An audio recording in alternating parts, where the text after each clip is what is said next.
Fair warning, if you haven't already seen Rogue One, there is a good chance there are spoilers ahead. You have been warned.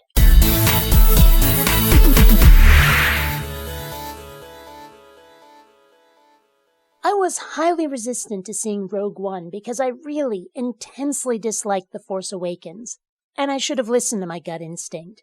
For both, the problem was the characters and how shallow they were. Even if we ignore the prequels, at least the original trilogy had interesting, developed characters that made me care.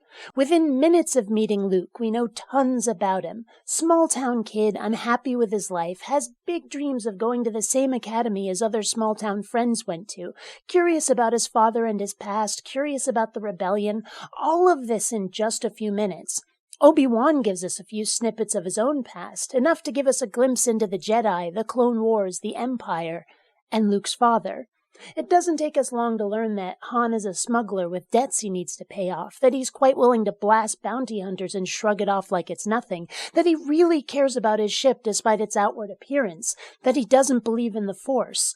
Even the droids, through their interactions and 3PO's talk of the rebellion, tell us who they are.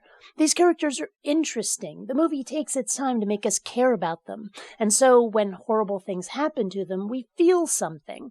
Probably the least developed protagonists are Leia and Chewbacca, though we do learn quite a bit about who Leia really is from her interactions with Han during the escape from the detention block. But by contrast, what do we really learn about the characters from Rogue One? Jyn's father is a scientist who was taken by the Empire. She was with some rebel extremists and is being carted off to some Imperial jail. We know nothing else about her, who she is, her dreams, her motivations, her life. Shallow. Uninteresting. Cassian? Rebel agent who will kill if he has to, in the rebellion since he was 6, and, not trusted by Jyn? Bodhi, cargo pilot with some information for the rebels, and, I could go on, but the point is that by about halfway through the movie, I was bored. The characters were just there to hold the guns. It was like watching someone else play a video game. I was actually looking forward to their deaths by the end of the movie, because I was convinced they weren't going to live. You could see it coming a mile away. When it happened, I really didn't care. They were nobody. Hell, when I got home, I had to look up the names of the blind dude and his gun-toting pal. That's how introduced to them I wasn't, how little who they were mattered. I expect more from Star Wars. If this and TFA are what we can expect from Disney in the future, I'm gonna have to be a Lucas purist. Hell, like him or hate him, the prequels did take their time to give us an insight into who the characters were as people. At least, the good guys. I kinda wish Darth Maul had survived until Episode 3 the way Vader was the villain from 4 to 6. The disposable bad guys didn't really help maintain interest. Hell, I was made to care more about the rebel pilots in Episode 4 than the characters in Rogue One. As far as I'm concerned, only 1 through 6 are real Star Wars. Everything else is just well-funded fan fiction. But it's not just Star Wars. This is a problem with a lot of movies these days. Special effects and martial arts have replaced story. Most fight scenes are just there to chew up time, with the characters beating on each other too quickly to follow until one of them dies suddenly, often due to being forced into something deadly from the environment rather than the combat itself, as if being hit meant nothing until the very end. Hell, there was a movie I saw a while back called Hardcore Henry, which was literally like watching someone else play a video game, a first-person shooter. It was shot entirely from first-person perspective and has next to no story or characters. It's just an hour and 36 minutes of violence. That's it. If I hadn't been with friends, I'd have walked out of the theater. As it was, I left furious. And don't even get me started on Mad Max Fury Road, or that piece of garbage they tried to pass off as a sequel to Tron. Nothing illustrates this problem more than the career of director Stephen Sommers. In 1989, he directed a super low-budget high school movie, obviously made in the wake of the John Hughes teen comedies, about a class president trying to save her school from closure by betting on illegal car races with the school's bad boy. It's called Catch Me If You Can, and sometimes I think I'm the only person who's ever heard of it. You say Catch Me If You Can, and most people think of that movie with Lenny DiCaprio in it.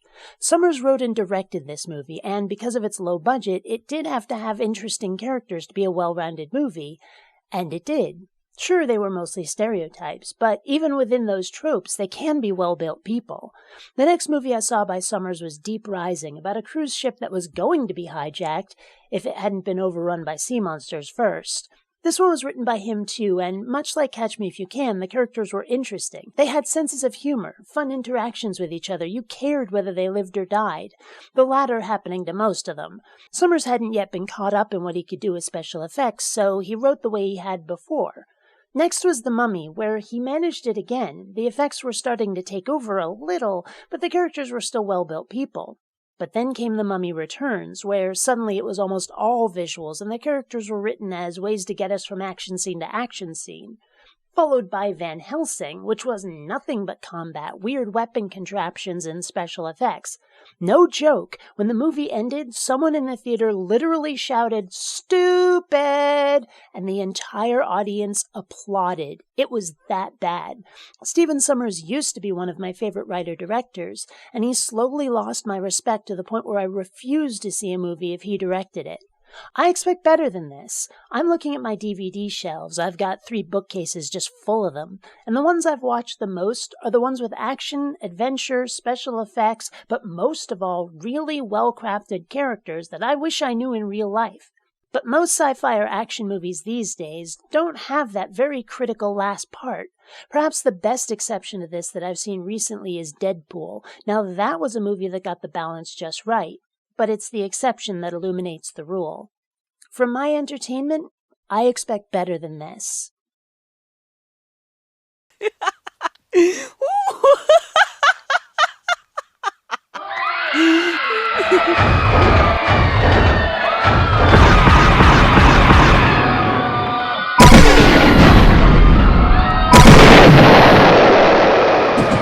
Should have rated unsubscribed.